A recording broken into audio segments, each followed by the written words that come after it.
Kamusta sa lahat mga kaibigan? Sa channel ngayon, ipapakita ko kung paano magbenta ng mga bagay sa Roblox.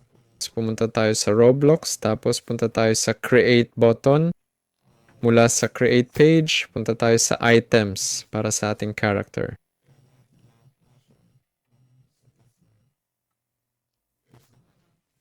Susunod, kailangan nating mag-upload ng bagay dito. Isang bagay, di ba? Ayun.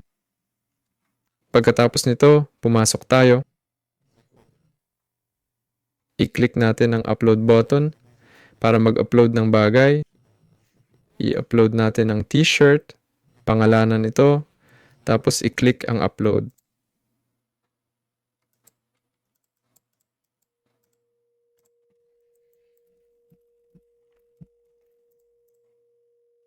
Gawin natin ito. Ito ang aking t-shirt. Para ibenta ito, i-click ang tatlong tuldok. I-click ang Open in New Window. Ito na, para ibenta ang item. I-click gamit ang left mouse button, tapos i-click ang sell button. Ilagay ang presyo at i-click ang publish. Para sa pagbebenta, kailangan mong magbayad ng 10 Robux para ma-publish ang item. Paalam sa lahat.